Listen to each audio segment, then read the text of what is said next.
This episode is brought to you by the Safe House Chicago. The Safe House invites you to experience Chicago's #1 spy-themed bar and restaurant located in the heart of River North. Your next late-night mission should include a stop at the Safe House, where you can sip on giant, shareable cocktails, dance the night away to our live DJ, and exit through our top-secret laser maze. Named Chicago's most Instagrammable restaurant, don't miss out on the fun every Friday and Saturday night. For more information, visit safehousechicago.com. Hello, scientists. This is Mark, Dottore's idiot roommate, with a little update for the faithful listeners out there. If you follow Blastropodcast on Twitter, you've probably learned that I'm working to change careers and move into web development. I've worked at the same science museum for 10 years. It's awesome. It was the birthplace of Blastropodcast, but now it is time for this little Sakamon to evolve. Between my current work responsibilities, learning to code, and hunting for a new career, my podcasting time has been really limited. Don't worry, true Blasterpostles, this is not the end of the podcast. It is, however, the beginning of a slower episode release schedule. Think of it like the Tylenol that hits you slower but lasts all day long. In 2018, I tried to release an episode on the 15th of every month. Sometimes I couldn't meet that deadline, and I really don't want to disappoint you folks by putting out stuff that is late, or worse, that's poorly edited. So, in 2019, I plan to publish episodes about every 6 weeks instead of every month. I intend this slowdown to be temporary and only last until I found a new job and have a more stable schedule. In the past couple of years, some of my favorite podcasts have either ended or dramatically shifted formats, and when that happens, it feels like an old friend has moved away. It's understandable, everything changes, but it makes me sad, and I don't want you to feel that way. So please, stay on board, stay subscribed, recommend the show to everybody you know who has ears. If you hang in there for me, I promise that I will hang in there for you too. Happy New Year, scientists. Mark out. Sexually! Thank you, Dottore. You, Dottore.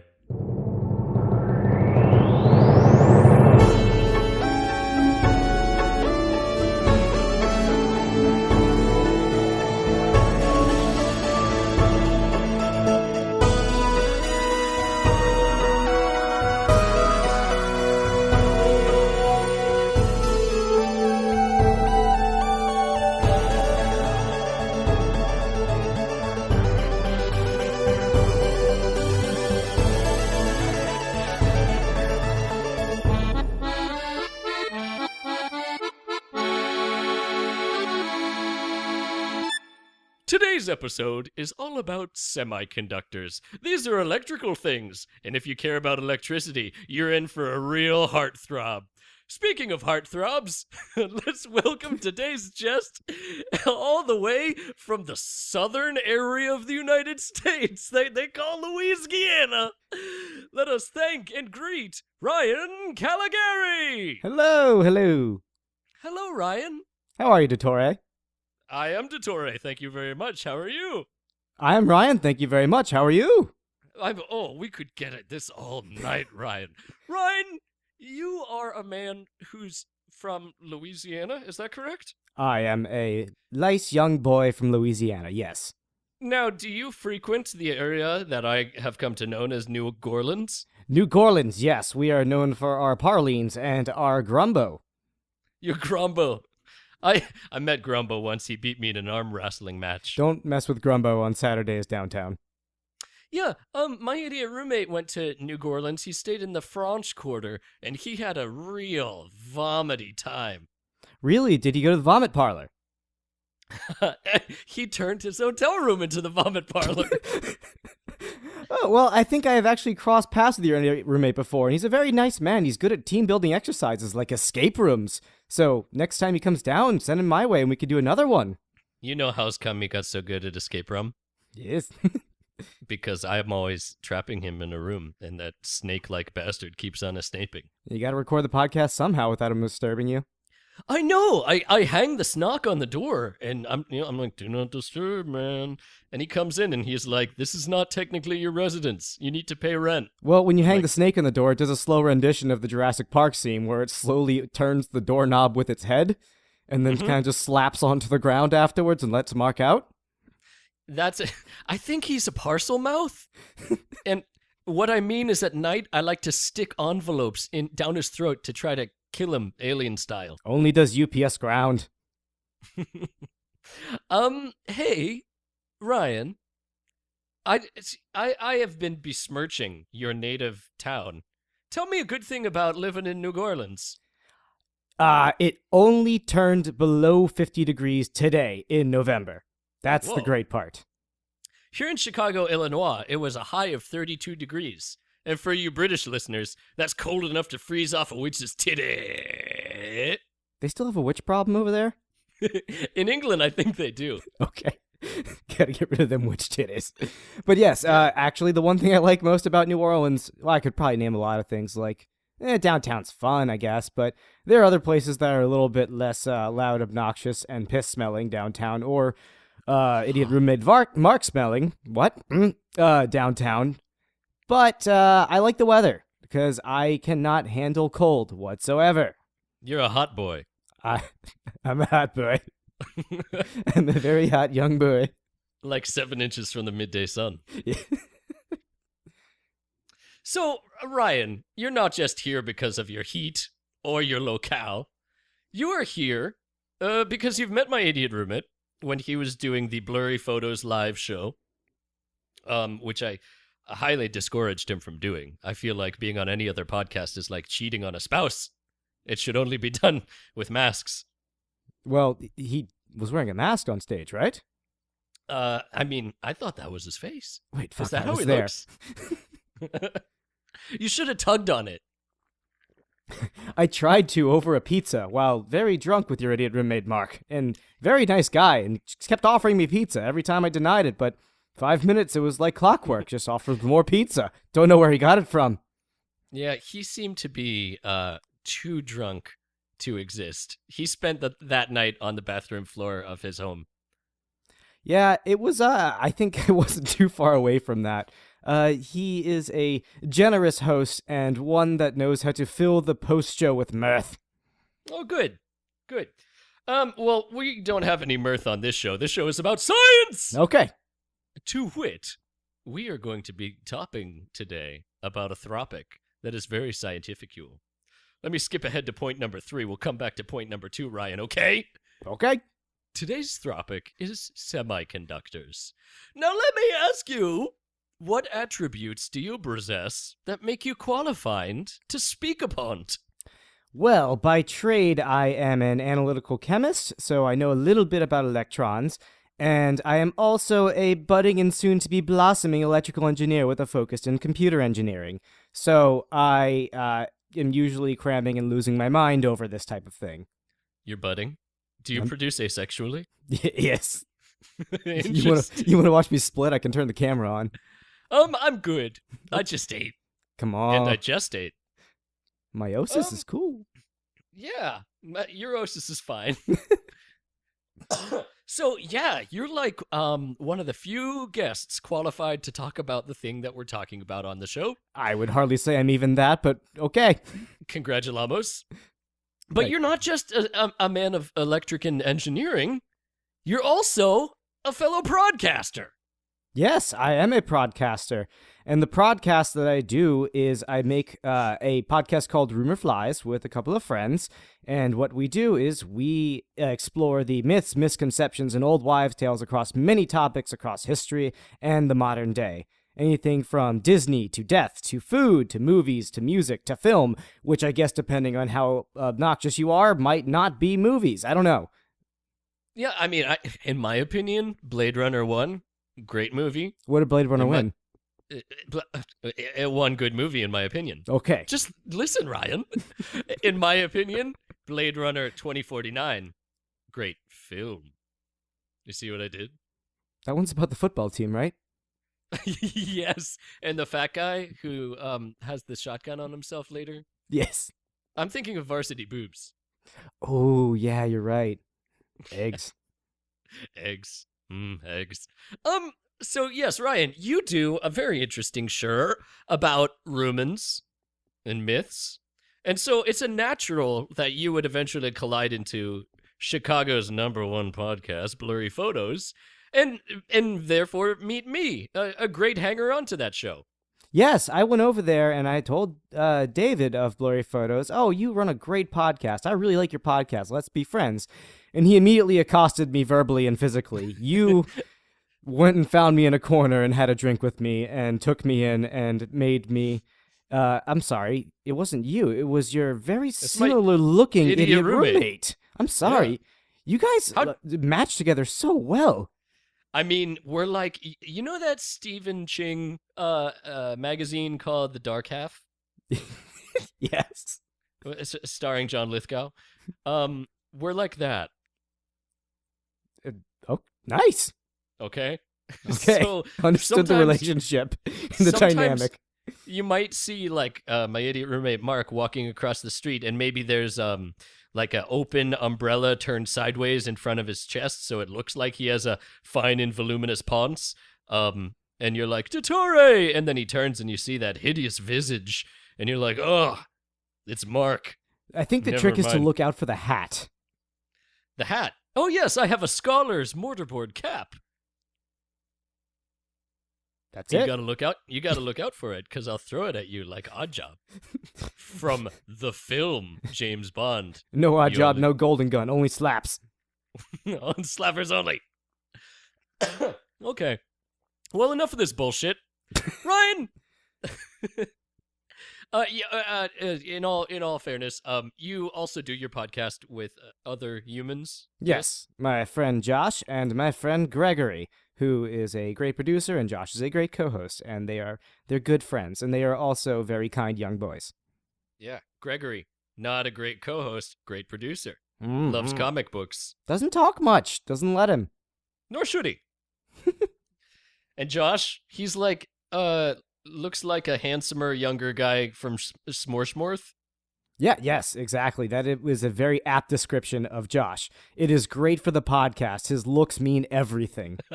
So when you listen to Rumor Files, everyone, just imagine Josh is the guy from Smorshmorth, but a little younger, a little more handsome. Note just taken. Like to say Smorshmorth. Smorshmorth. Would you consider changing your podcast name to Rumor Fuss? Sorry, you cut out for a second.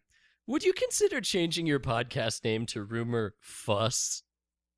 And just be fussy about rumors? Just really fuss it up?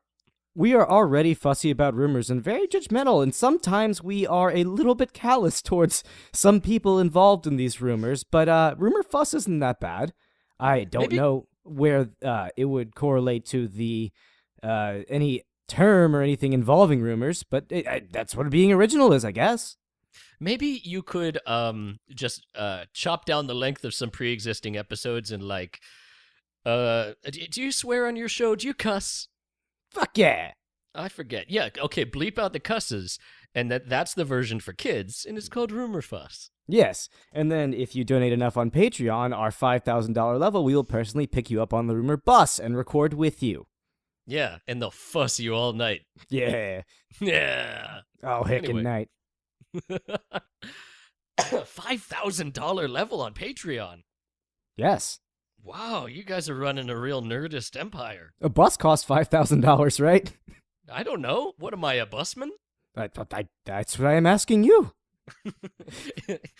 Do I have a corbuscular nature? No, you don't have a very much bus-shaped frame. You have more of a science-minded frame. Thank you. I have the volume necessary for a scholar of my dimension. Your brain's so dense. Thank you. Ryan, do you know what time it is? It's turning line. Learning time. No, not yet. It's right now. It's time for terms. Oh, okay. Before we can learn anything, we need to know some of the industry jargon. And so we're going to... This industry jargon. What would you like to know about it? We're going to isolate a few distinct terms, so if our listeners have never heard of anything before, they won't be confused when we get into the real hard horse learning. Yes. Okay. Term number 1, electron. Yes, electrons are known as a subatomic particle. Everything in the world is made up of atoms, and those atoms have things in them called protons, neutrons, and electrons, electrons being the smallest of them. And for the purposes of this episode, we are going to treat electrons as the lifeblood of electronics. Everything that you are using right now to listen to this podcast runs on electrons. It is what flows through it to give it life and make it do the things that it does. They happen to kind of hang out at the outside of an atom. So if you have a helium atom, you're going to have one electron just hanging around in the cloud, which we will get to in a second. But essentially, they are these teeny tiny things that are responsible for making all of your millennial technology work. Now, isn't it true, Ryan, that our human bodies have nerves through which electrons pass? Yes, we have neurons, which actually do transmit electrons with electrical pulses, along with your heart and any other autonomous functions. Electrons are doing the job that you're not thinking about. And what would happen? What would happen? What would happen if all the electrons stopped doing their job in your birdie? If they went a little tiny electron strike, Yeah. you would go on a little electron stroke and die. Oh. Okay. Well, food for thought. No thoughts with no electrons. That's true. Let's move on from the election to talk about conductors. What is a conductor? A conductor is a man that drives a train. Oh, Ryan, he certainly is. So anyway, a conductor is a certain material that manages to transfer electrons very, very efficiently, almost to the point where it just gives it up for nothing. Like, it'll just be able to pass electrons through to another atom, no problem. The conductor's kind of like a little scrumpet. Yes, conductor's a scrumpet. And on the other side of it, let's go to the prude of the atomic world, the insulator. Oh boy, here we go. Puritans. The insulator does not like to interact with anybody. It is like a little Japanese neat stuck inside of its basement and not wanting to interact with anybody or give up any of its electrons. It is very good at not passing any sort of energy in the form of either heat or electricity through it. Did you say it's like a little Japanese neep? Neat. N-E-E-T. What's Not- that? Not employed, educated, or trained. Whoa. So like a millennial Japanese person. Hey, That's actually, you are getting trained. You're becoming a bud. I'm going to become the best Bud you can imagine. And then I'm going to lose weight and become Bud Light. Ooh. All right. Now, Ryan, now that we've isolated and extubliated those terms, now do you know what time it is? It is turning line, learning time. God damn it! Ryan, it's time for learn! Time for learn. Lime for turns. Have you caught the disease? Let's make Have you margaritas. Have you caught the QLEX virus? Do you need it? Yeah. I can let it go. Ryan, what are semiconductors? Semiconductors are very tiny train operators. God Otherwise, fucking damn it! I'm sorry. Semiconductors are somebody who directs an orchestra of half erections. God! What is this, show business comedy hour? Ah! I thought you were the science. Semiconductors are a material that, in a general state without any push or energy applied to it, are very poor conductors. They are the insulators, or the neats. However, when you apply a little bit of energy, or maybe a lot of it depending on the semiconductor, you will have the properties of a conductor. So this energy can either be in, let's say, electricity or heat. Those are the two main ones. And they go, and the way they work is every sort of atom has different energy states that electrons can inhabit. And you just need this little bit of push of energy in the form of, once again, either more electricity or heat that can transfer into the atom and push these electrons to a higher energy state. Once they have this, once they are at this state, ultimately known as an energy band, they can have the properties of a conductor and start passing on other electricity. Let me bake it down real quick before we get too deep in this thicket. Okay. A semiconductor, when it's just chilling out, no one's bothering it. As a neat person in Japan who has no job, it doesn't conduct electricity. It's just hanging out, Yes. not contributing in the slightest. But then when you add energy, like the swift kick in the butt by your senpai, then it starts doing its job in conducting electricity. Yes, semiconductors are the friend where if they are exposed to enough shochu and highballs and Japanese whiskey, they will become social with other atoms. This is a wonderful analogy because we have a ton of otaku listening. Right? That's right. Okay, so you were saying they have energy brands? Yes. Is that like Monster or Venom? Yes. No, not at all. Does So- it give you wings? No, I prefer the Red Bull. But no, so energy bands are the certain levels in the atom that the electrons can inhabit. Like if you think about they like to call it the electron cloud, but there are different levels to this cloud, like the ionosphere, the stratosphere, and the other spheres. I'm not a weatherman, so I don't know all of them, but you got those two that I said. Like heaven. Yes, like heaven. Like if you are pretty good, you just hang out near the gates. But if you are really good, you get to sit on the right hand of the Father, and he likes to tickle you a little bit, if you know what I mean. Well, it's interesting that you would say that because energy bands are a kind of strange phenomenon where they can only take discrete states. And say there are 4 different energy bands for There are 4 different energy bands. okay I said it. for an atom, and generally the electrons cannot be anywhere in between those bands. They can only be at 1, 2, 3, or 4. They cannot be on their way to 2.5. They cannot be on their way to 3.5. They can only be in 1, 2, 3, or 4, which is not a very common thing that you see in the natural world. There is no like hard rules where it can only be this and not this. There are no decimals in energy bands. Everything's an integer. Yes, exactly. They have So there's problems no- with floating points. There's no Harry Potter bullshit of being like on floor 1.5. No. They do not like that wizardry and witchcraft devil work. No, so they just snap into their appropriate brands. And who cares? What does that even how does that even affect one's conductivity? So this affects one's conductivity because one of the energy bands, 2 in particular actually, are the valence band of electrons and the conductive band.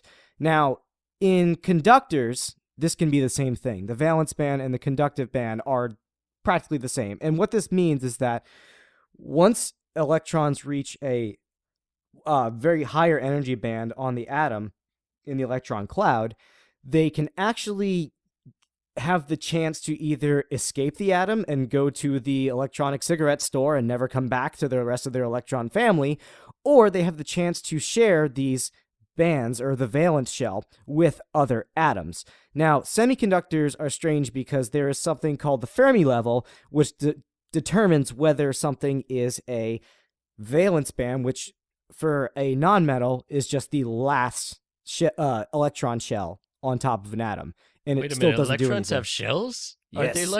Are they like crabs of the subatomic world? It's like one of those what are those chocolates that you get at the store that they have the little hazelnuts and they have the nougat in them too, and then the chocolate at the very center. Wow, I can't remember the name of them. They're in little balls. They have shells. I think you might be thinking of a Cadbury egg, I'm which not thinking- unfortunately I got one the other day and it had a undeveloped Cadbury zygote in it. It You was That's a kind of delicacy disturbing. in the Philippines. You can make Cadbury blood out of that. The fertilized ones are great. Yeah, but you got to wear that hood when you eat it so that God can't see your sin. I haven't been buying those hoods. Anyway, so I'm going to stop saying energy bands. I'm going to start saying shells because valence shell is the more commonly used term. Shell. So the valence shell is Shell. the last shell of the atom where the electrons can inhabit for insulators.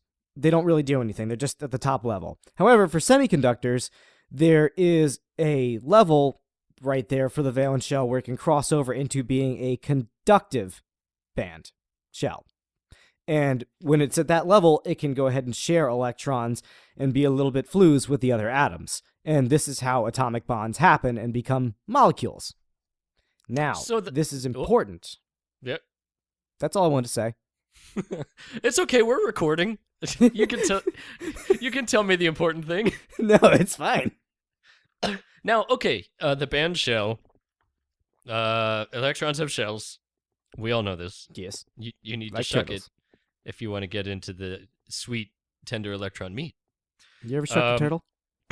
No, I never shucked a thing in my life. Only You sick- tortai? I have shucked a what do you call those Galapagos men? Oh man. You know those old guys that go around on the Galapagos Islands that wear the rock on their back. You shucked Darwin? Yeah, do you mean the dolphin from Sequest? Darwin the dolphin. We're getting off topic. Shells are like levels of electrons around an atom, around a nucleus. Yes. Yes, okay. Because I just want to make sure that we're not talking about, like chitinous membranes. Yes. And the electrons that are on the farthest shell are the most likely to run away from their home. Yes, they are. They are the Kevin. No, they wouldn't be the Kevin McAllister because he stayed home. They'd be the Kevin Sorbo. Yes. They're the Kevin Sorbos of the subatomic world. He did go on an epic quest. Yes. Excuse me, my idiot roommate continues to cough with his endless pneumonia. And he's been fixing you coffee by coughing in it. That's what he's been doping me. Oh, that's topical. Is it topical? Yes, it's very topical. Well, that's good. I thought it was administered through pill form. Ryan? We've lost Dottore? him. Ryan, we've got semiconductors. Okay, they've got bands, electron bands. They've got electron shells. What's in between the shells? Nothing. Empty space. Space, the final frontier? The final frontier. So, in an insulator, that space acts as like a bridge too high. Like, you remember in the movie by Christian Bale with The Dark Knight when he's in that prison, which is just a hole, and he has to climb out with a broken back? Yes. That's like the space in between the electron shell. Yes, it's like the unreachable thing for insulators, where if an electron tries to get out, there's just somebody that reaches their foot out of a hole and steps on his fingers every like little grip that he holds on to, and then he Ouch. falls every time. That's like what happened in Blade Runner, that great movie. Yes. Blade Runner 1 what? Blade Runner 1.0, that good movie. Okay. Remember when that bad Aryan stepped on Han Solo's hands? And talked about rain for too long?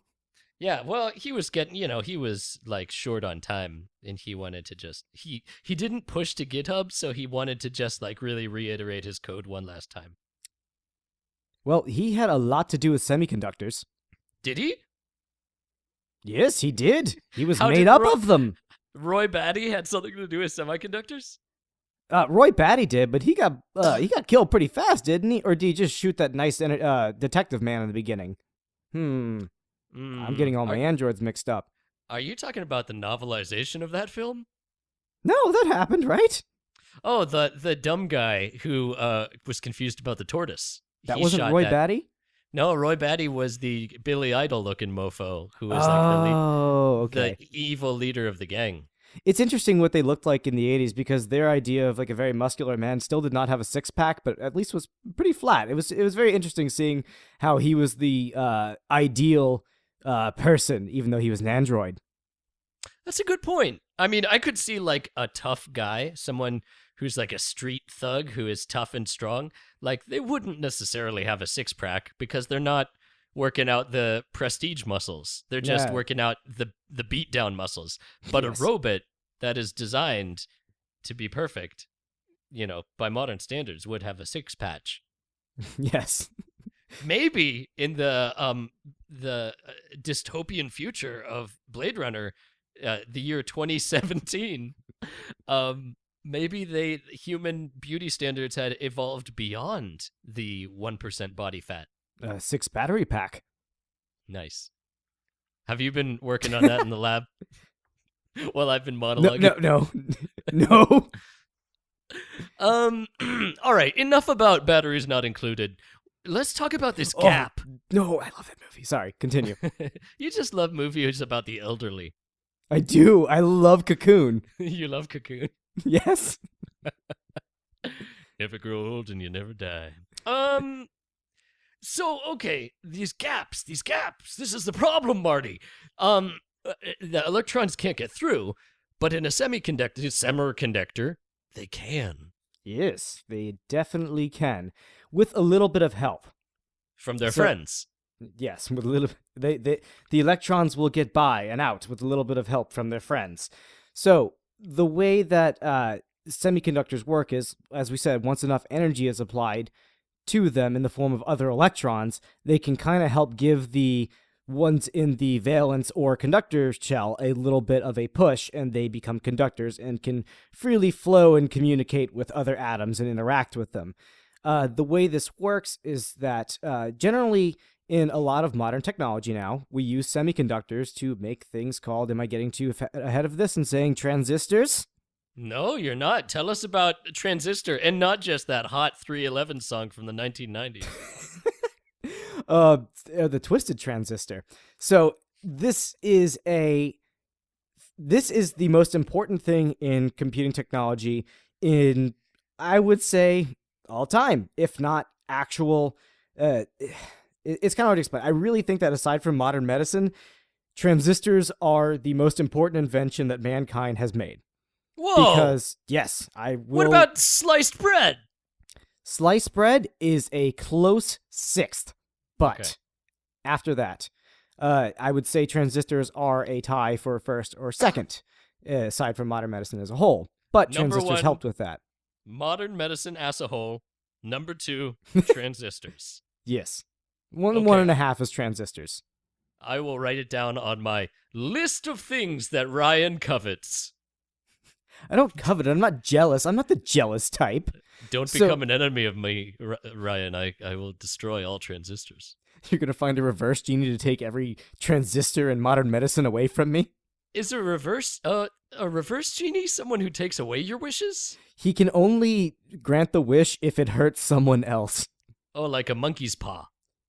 Yes, but the monkey's paw usually ends up hurting you at least in some way, emotionally.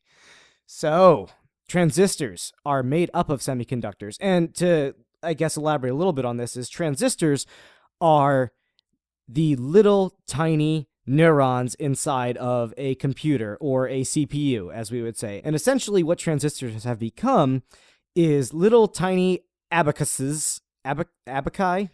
Abacuses? I don't know the Pokemon evolution of this one. What is it? It's got the spoons, and then it becomes a Kadabra. Little abacuses that become light curse words. So they essentially are the tiny little computing mechanisms inside of the CPU that runs your computer or smartphone or microprocessor in your refrigerator, just about anything. And all these really do is compute little tiny equations like adding, subtracting. Multiplication's a little bit hard for them to do as well, and division. They do it, but it's lots of adders and subtractors. It's little tiny abacuses working together to make something that can compute way better than any human ever will be able to. Wait, Rhizome. Yes? The abacus is a good analogy for how transistors take the physical world and turn it into the abstraction of doing a math equation. However, most of my listeners are hip young millennials, and they might have never seen a abacus. So we need to just, like, real quick say it's that thing that looks like a little child's toy that you see where you move the little beads around. I like the ones at the doctor's office more. Yeah, that has swirls. The loopy loop. Yeah, Yes. so you slide over the beads, and that lets you perform various math equations. Yes. Yeah, and sometimes the beads give you pleasure, Ryan. Oh, yes. I don't know if I've seen that one on adamandeve.com. But, Because math is pleasure! yes. So, transistors are made up of semiconductors, which is why we were talking about semiconductors for so long. Oh. The most common types of transistors are either N-type or P-type, and I will explain those by saying that just the most famous semiconductor that we use for transistors is silicon. And silicon, by itself, is not a very good semiconductor. It actually doesn't do much at all in its purest form. So what they need to do is, when they make these semiconductors, the way a modern transistor is made is that you dip a rod into liquid silicon and pull it out, let it dry up, chop it into discs, and then they laser cut these little tiny transistors onto them, either laser cut or chemically cut them. And they are very, very, very, very, very, very tiny, so much so that there are about 2 billion transistors on a modern computer processing unit. Whoa! And yes, so that 1 inch by 1 inch little square has about 2 billion little calculators in it. Wow! So, yes, and the way they do this is that these transistors work by means of conducting electricity if and only if enough electricity is applied to them in some way, shape, or form. Now, like I was saying, silicon is not a very good conductor by itself. It cannot just make a transistor. So what they have to do is they have to add some impurities to these silicon crystals they cut into little wafers. And they do that by adding either phosphorus, most commonly, or boron on the other side of it. And if they add phosphorus to these crystals, these valence bands of the silicon are able to have an extra electron, because in a valence band of a silicon atom, you have 4 electrons. However, in phosphorus, you have 5. So when it comes to all lining up in a nice little grid, putting a little phosphorus atom inside of that crystal will add another little electron that has nowhere to go and starts bouncing around between all the different electrons. It's an agent of chaos. Yes, it's an agent of chaos that just kind of goes around and ruins families with all the other happy silicon atoms.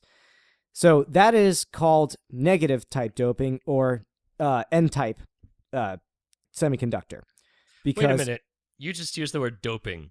Are you talking about like illegal performance-enhancing drugs? Yes, Lance Armstrong solely makes these semiconductors for us now. I will not hear you besmirch the name of the first man who stepped on the moon.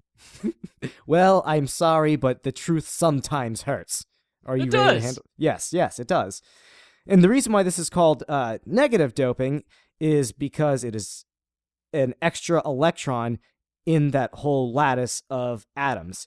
And electrons are known to be negative, where positrons are positive and also very rare. Now, positive type doping is when you add a boron, which has only 3 valence electrons. So it cannot match up with the other silicons because it has 1 spot missing, and they generally call this a hole that another electron can come and fill in. So it's kind of like looking at like a ping pong ball, just going through a bunch of filled holes with other ping pong balls and trying to find its way into the empty space. Tell me more about this these holes filled with ping pong balls analogy. Where do we encounter that? The beer pong. So, if you want to look at a beer pong table, look at a bunch of cups that are filled up with ping pong balls, and then a couple that don't have any ping pong balls in them. Okay. And assume these are really bouncy ping pong balls. You throw one out, it'll keep bouncing from all the filled cups into an unfilled cup. But eventually, you keep just throwing them, and these other ping pong balls get knocked out of other cups and make more holes. And that's just generally how electrons flow. It's a constant series of either one extra one being available or one hole being available and then other electrons jumping to it, but that makes another hole, and then the cycle continues. Now, the way transistors work is, for the easier terms, is you have a N-type, a P-type, and an N-type, all sandwiched together like section, like a crystal of an N-type, which is the negative, a crystal of the positive type, and a crystal of the negative type, all stacked together. And the way these are set up is that you have enough electricity applied to these transistors so that electrons flow only when you reach a certain voltage. Now, an easy analogy for this is just imagine a container, like a little tub, with 2 walls in it, so it makes 3 compartments. You have your left compartment, your middle compartment, and your right compartment. Yeah, we've all put walls into a little tub before. Yes, or just have like a little cubby. And the middle compartment, it has a pipe connected to the left compartment. so that liquid can flow back. So let's just start filling the left compartment with liquid. What's your favorite liquid? Duh, human blood. Human blood. It's the Pepsi of the heart. So we have the left compartment and the right compartment are filled with human blood. Of course. And then the middle one is empty. The middle one is the one with the holes in it. So the way this works is, since there is a pipe from the middle compartment feeding back into the left compartment, if you start pouring blood into the left compartment to the point where it overflows into the middle compartment, the blood starts flowing in. If you only pour a little bit at a time, and really not that much, the blood will go into that pipe and flow back into the left compartment. This is considered to be lower voltage. And I guess I should have said this from the top, but in terms of electronics, the easiest way to look at electricity is in terms of a garden hose. Current is just like in water. Treat electron as water, or blood, the lifeblood. So electrons are water, and you are trying to put this water through a garden hose. And Ohm's law says that voltage equals to current divided by resistance. And what that is, resistance is the width of the garden hose. The voltage is how much water you are putting through the hose, and the current is how fast you are flowing that water. So you can control these three different factors by altering the other. So if you have a very wide hose with like about a gallon of water, it's just kind of going to plop out of that hose. But if you narrow down that hose via resistance, it'll flow out a bit faster, assuming you keep the same flow rate, which is current. Back to this tub. Back to the tub of blood. If you flow too much blood at once into the tub, it will keep flowing and flowing and flowing into the middle compartment and eventually fill up that pipe that goes into the left compartment, but it'll keep flowing and go into the right compartment. And at that point, this is when a transistor is active and allows for more blood to flow onto the rest of the circuit that it is in. So it's essentially just overcoming this certain level of needed electricity in order for this to happen. It's a little gatekeeper for electricity to flow anywhere else. Now, the way transistors work is, generally you can have them in a combination where they have things called and OR gates, where there are 4 different states that these transistors can work in unison with. These gates are how computers do their math. Generally, you need at least 2 transistors to make an AND gate. And what happens is, you apply enough electricity to the first transistor, it is going to flow current to the rest of the actual gate. You apply enough current to the other one, it'll be enough to actually make that gate turn on and do a mathematical equation. In the binary world, or the computing world, we go this into ones and zeros. On is 1, 0 is off. With an AND gate, you can have 1, 1, which would allow it to actually flow. 1, 0, which is not enough to flow because there is not enough current. 0, 1, still not enough. Or 0, 0, which is completely off. You follow me here, Dottore? Of course I'm following you. Okay. I've been looking through your window this whole time. They have a curtain on it. How? It's okay. I'm not physically there. It's my familiar. So the reason why this is so important is because with this simple logic of ones and zeros, you can do just about any mathematical equation if you arrange these transistors in a sensible enough way. And this is known as computer architecture.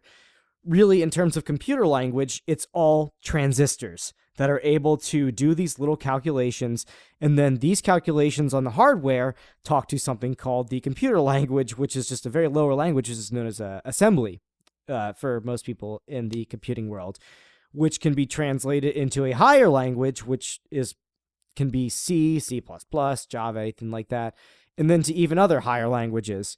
And like it's just Lothlorien, the Yes. tongue of the elves. And there's a software in the computer called a compiler that translates every command that somebody programs into a software into this computer language of ones and zeros that is transmitted to the hardware, which does all the little electrical pulses that make whatever you're looking at on your screen show up, or make the sound that you're hearing through your headphones right now sound the way it does.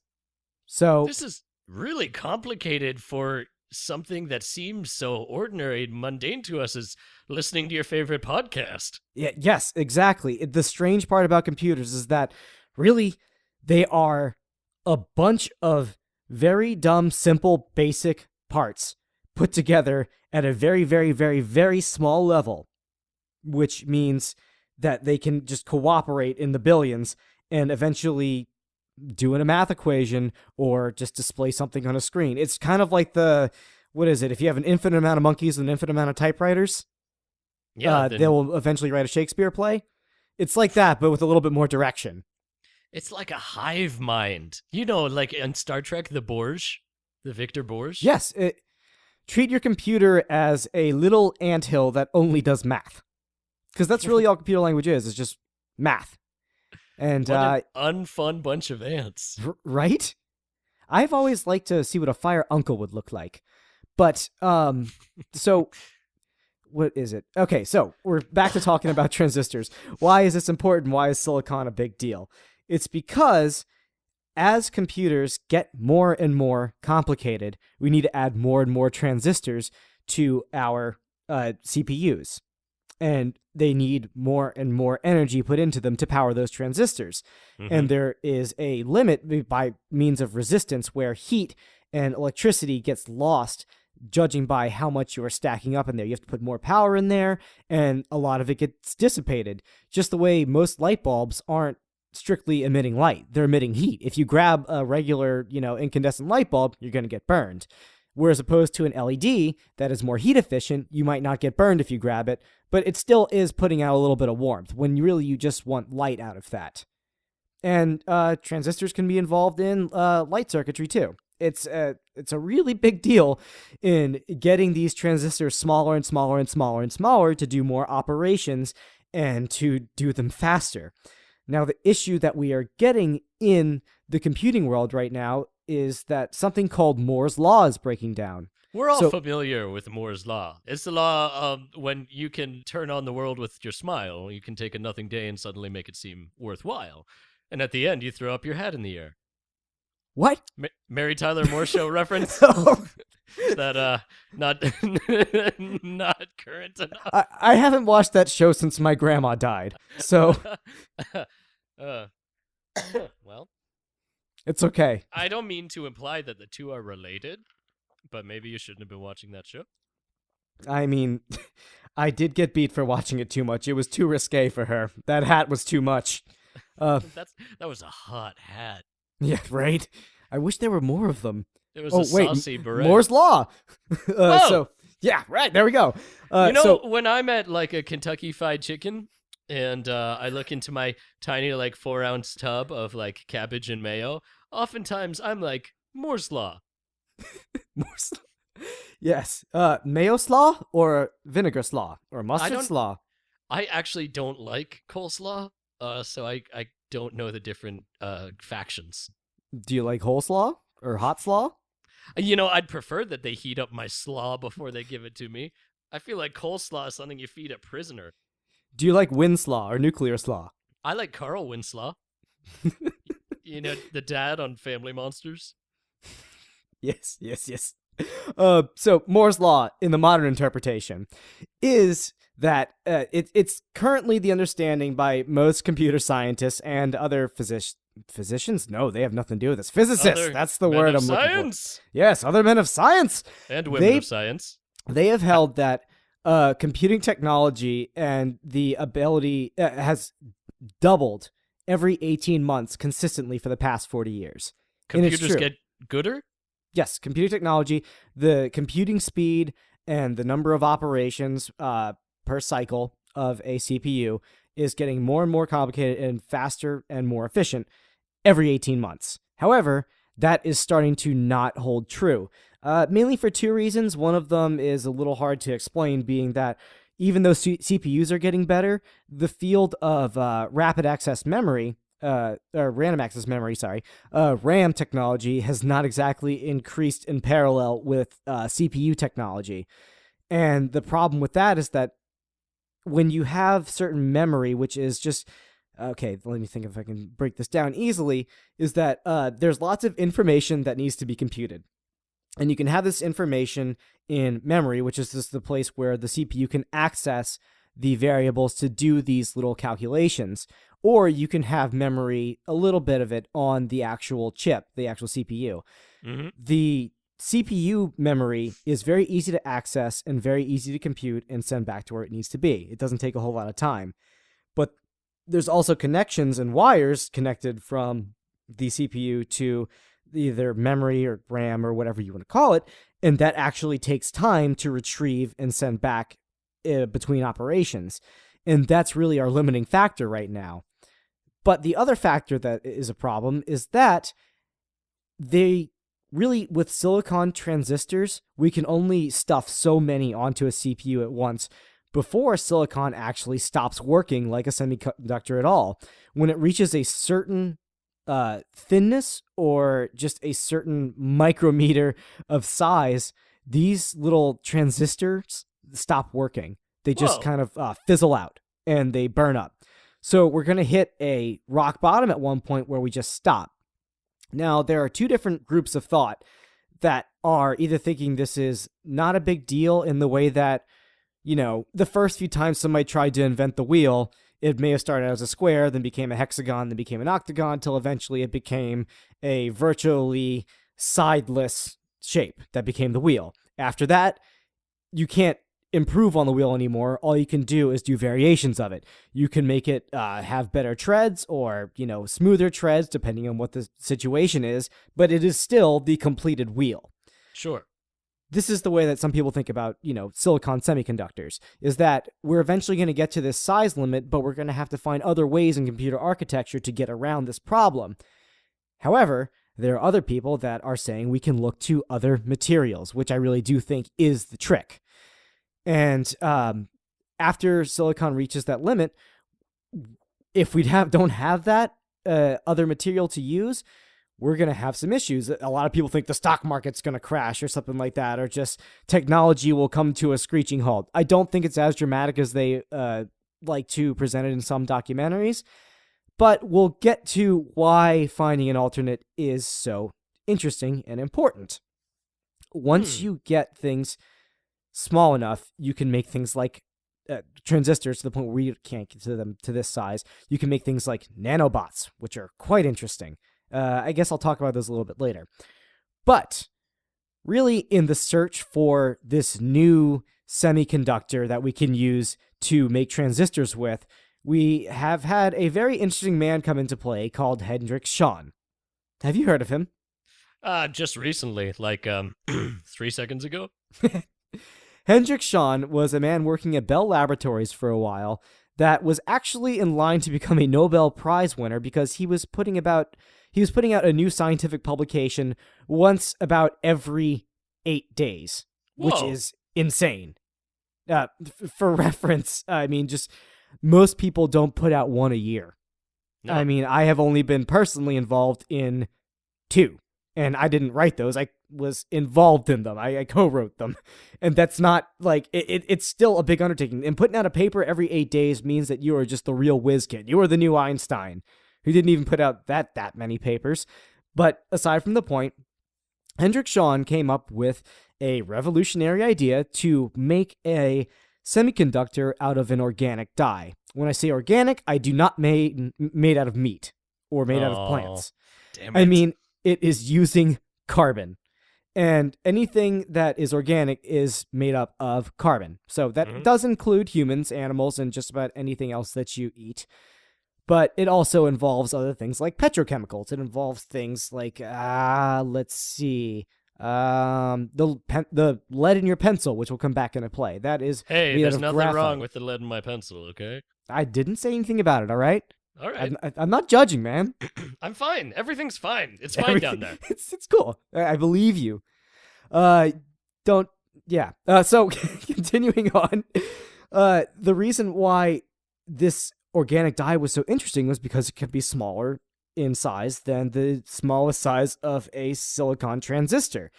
And it was looking to have the perfect properties of a silicon transistor, that where it is just has like the perfect semiconductive properties, where very little voltage, very little heat loss, very little electrical loss, and it was like this miracle working that everybody was blown away about it, until some meddling kids came in the form of actual physicists. I don't know if they look just like Thelma and Fred, and Scoops! But the way they figured out that something was wrong was that when they were looking over his papers, mainly because they were just jealous and salty and probably pissed off that he was coming up with so much cool shit that they weren't, they started looking at his papers and found out that Hendrik Schon is the worst fraud in probably scientific history. That's right. Hendrik Schon is the worst fraud in science, ladies and gentlemen. Yes. I couldn't even think of anybody that could compare to him potentially. Nobody I've met or have spoken to or am speaking to now. Damn Skippy. Yes. So it turns out that Hendrik Schon is not a very good fraudster because when these two scientists in particular, who I forgot their name, you only remember the bad guys, they were looking at his charts in terms of the conductive ability of these transistors that he was supposedly making.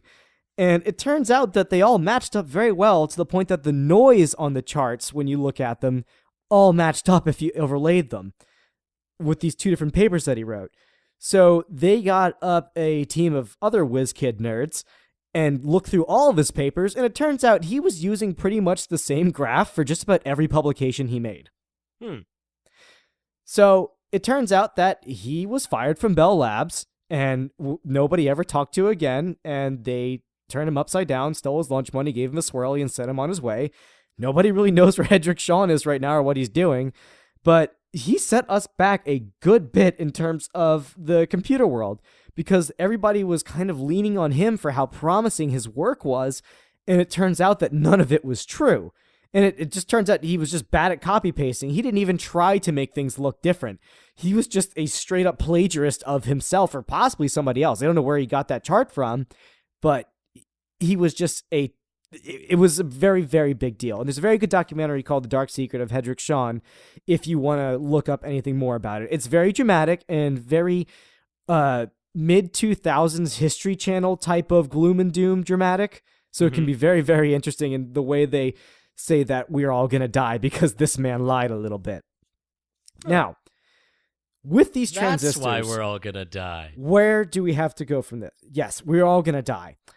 What are some of the alternatives that we can turn to? Yes. How are these transistors going to kill us or help us? Which I can go into some of the applications of that when we start talking about the alternatives. Do you know of any alternatives to these transistors, Dottore? I know you're a man of science, of course. Alternatives to transistors? To the silicon transistor. Well, of course, my good man, Gallimimus. Gallimimus? Yeah. What does that do? Just like a bird. It doesn't talk. It only tells you what. It only kind of signs to you in a very comical way what little computations it's going to do. Yeah, Procompsignathus. Gallimimus, Mr. Mimus. That's a Pokemon's. It certainly is. Ryan, look, we've been too dependent on big silicone for all these years. We just need to use different materials. Like you said, dope. Get into dope. Oh, we're going to stop doing the doping. What? We're just going to use... If you were to ask me, I think the most promising new transistor semiconductor is something called graphene.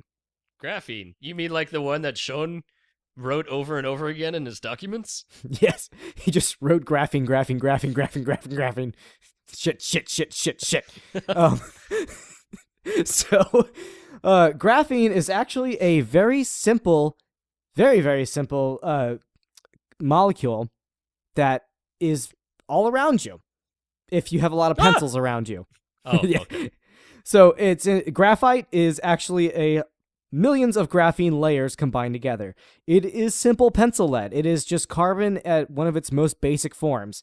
And what makes graphene so special is that this is, yes, graphite, but it is a single atom layer of graphite. And the interesting part about this is that when it comes to the atomic level is what we consider to be 2D.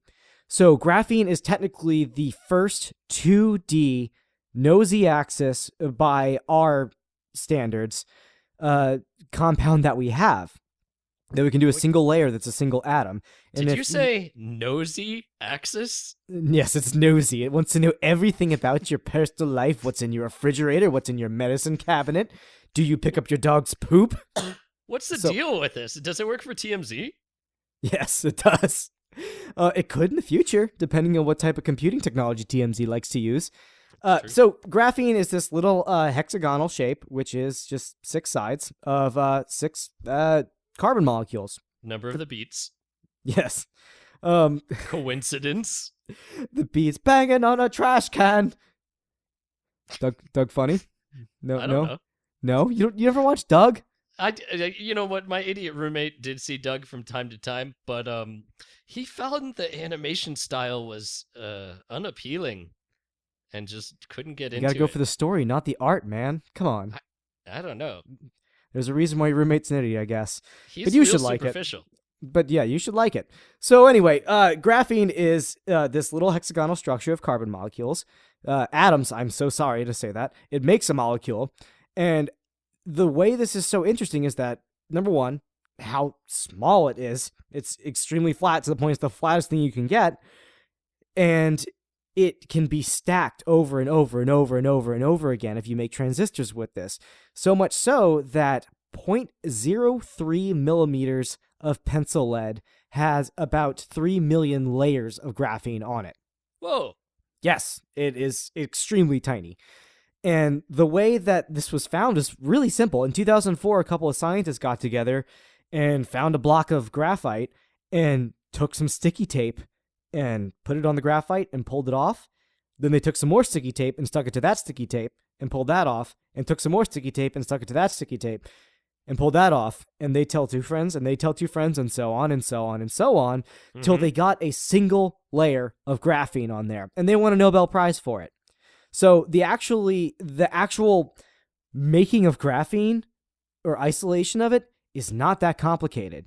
Now, actually making it into a viable use is a little bit more cost. It has a little bit more cost involved into it. Ugh, that was a burp cough. A buff? A buff? A buff? You got a buff? I got a buff. So I got a debuff. also, Okay. So the future of our computing technology may lie in just dumb old pencil lead. yes, also because graphene is so flexible. You can make flexible electronics with it. You can make a flexible smartphone if you wanted to. And also, it's extremely durable. Graphene is stronger than diamond itself, which is also What? a bunch of carbon atoms arranged in a certain way, but graphene is stronger. And I remember seeing some sort of hyperbole in a video where it would take the weight of an elephant to stand on a pencil that has its pencil lead made up of graphene to actually break it.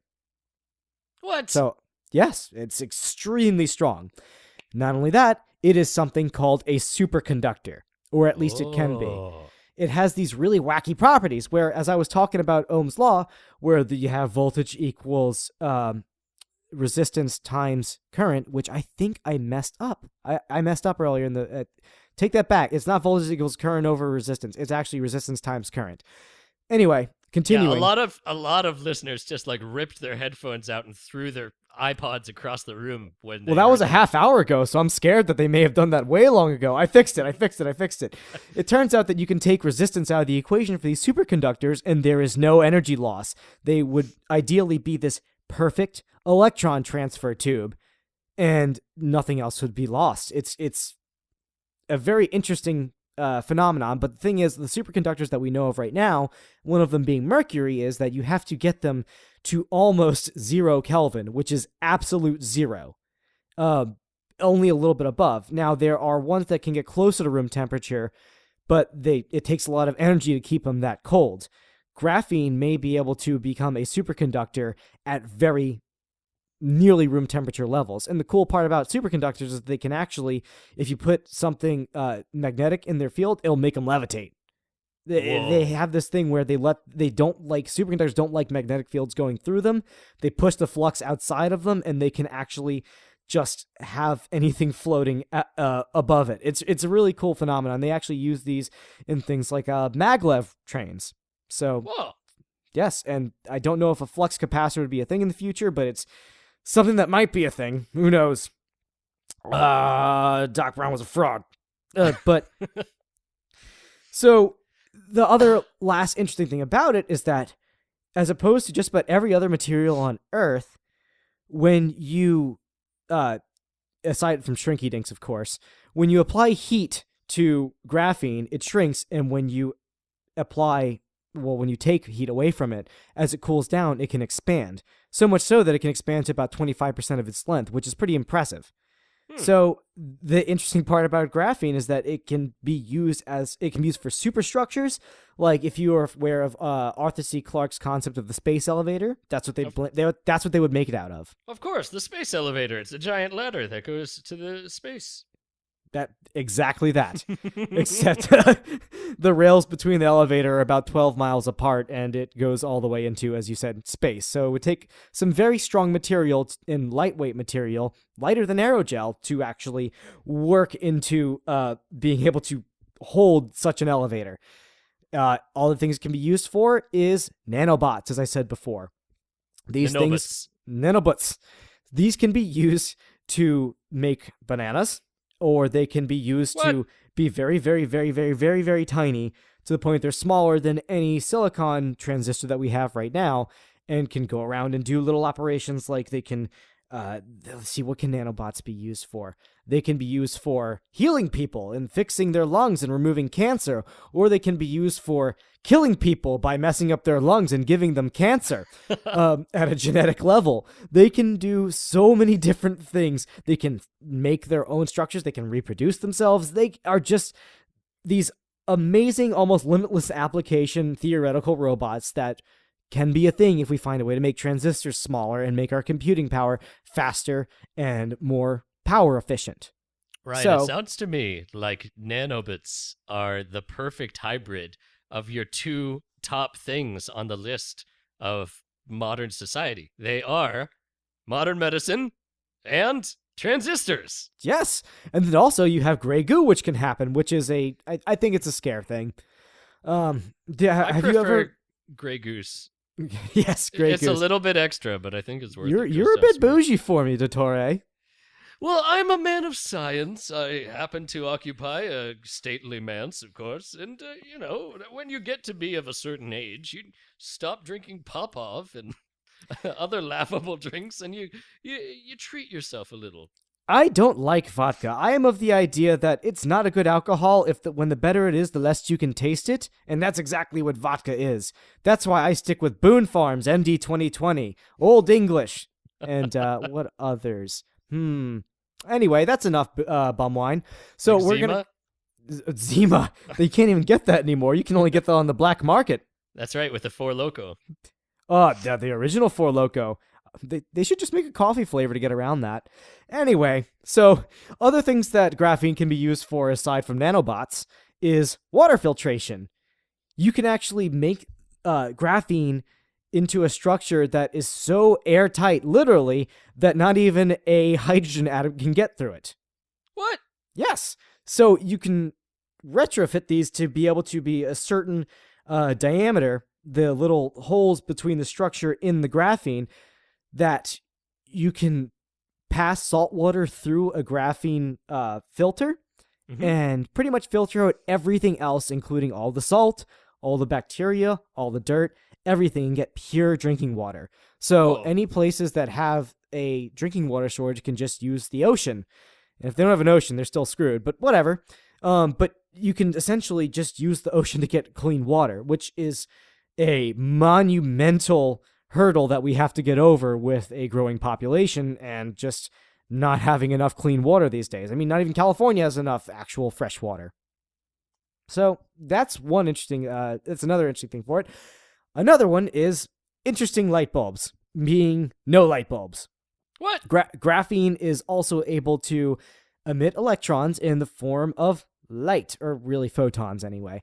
When you have enough of an excited state of electrons, they can actually push off some light, or photons, that is, and you can make this like graphene paper that can actually emit light. So one application that people think in the future will be having wallpaper that just is your light source in your room. Wow. So, yeah. There are so many other things. Yes, science in graphene is the miracle worker, supposedly. Now, I don't want to be one of those people that's just going to say, like, oh, this is going to change the world, because there are still many production hurdles where the cost of it is just kind of, irrational to do right now. So much so that it costs about $1,000 for 0.35 grams of graphene as of 2015, I want to say. Whoa. Yeah, it's expensive still. That's some good shit. But yes, it is some very good shit. But technically, you can make graphene at home if you have enough time and patience. So I'm sure they will find some better way to actually kind of wrangle these graphene little molecules up and make them behave a little bit better.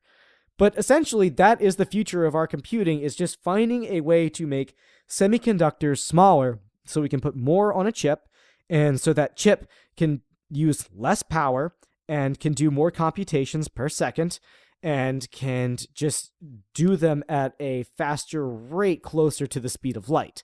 I'm not going to get into quantum computing because I don't know enough about it to talk about it, but essentially they're going to get electrons to like be able to be quantumly entangled, and whatever happens to one happens to the other, and some bullshit ones and zeros and stuff like that, to the point where your computer's just going to be a box of air. So, whatever. Your computer's going to be a box of air. I'll give you a box of air. And thank you. And if you want to learn about quantum computing, dear listener, listen to the episode 49 of Blastropodcast. Yes. That's the one right before you, Ryan. You worked backwards and went to the dumber topic afterwards. You know what? It is dumber, but it's just as important. Yes, but ultimately transistors, like I said, are this modern miracle that allow us to do these little bits of ones and zeros, which really almost means nothing to us in terms of, it's a light being on and off. But imagine just being able to make this lattice work of lights communicate a message to you. And that's essentially what this computer is doing, just via electrons and electricity. This lifeblood. That's enough of your fucking nerd stuff, Ryan. Do you know what time it is? No! What time is it? It's time for plugs! It's time for plugs! It's time for plugs, not drugs, but plugs! Give me a hug! Did you say butt plugs? Yes, I did. Sexy. You're like the fourth guest to ever identify that. You put us in a mood, Dottore. I try to train my guests to listen to that final bit and decode it. You're the one that suggested that doctors' offices should have little kids' things made of anal beads. So I didn't say they should. I say they do, and I take full advantage. I can't do the popping noise. I can't do it. I was going to make it for fun effect. Ryan, here's the thing. Any bead can be an anal bead if you just use it right. Yes. And as we talked about Tom Waits' podcast previously, anything can be a cigarette if you try hard enough. That's right. Ryan, do you have anything you'd like to plug to our internet audience? Yes, rumorfliespodcast.com, or if you're using a phone, just look up Rumorflies on any app you have because it's probably on there. And I also have another nerd thing, a Twitch stream called Instant 3Play, where we play things like the Jackbox Party Pack with friends and audience members. And we also do a bunch of other usually spookier games, but it's a fun little thing. Me and the fiancé do it with our friend Alex, and we just have a good time on play video games. That sounds good. But go to Rumor Flies first. That's the real bread maker for me. Right.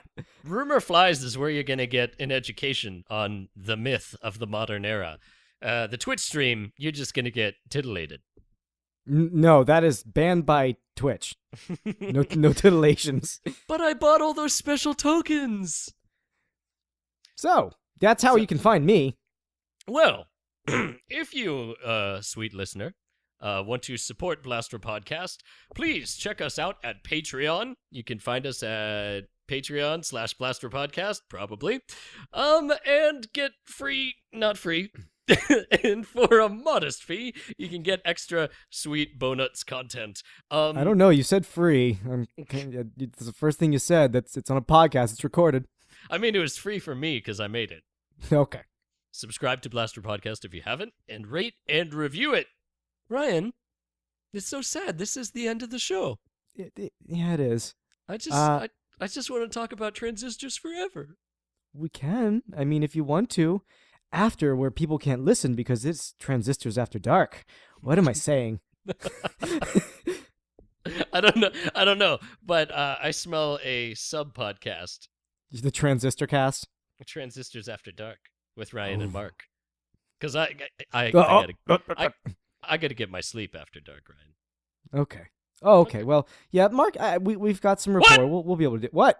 Oh, okay. I thought you called me by my dark name. No, I would not call you by your by the darkest of marks. But You no, I was remember saying the he's dark cool. half with John Lithgow. I remember the Dark Crystal with Puppet. Oi, Puppet. Hi, Puppet. Oh, Skeksis. The Blaster Podcast theme song was composed by Stephen Poon. www.timecrashband.com.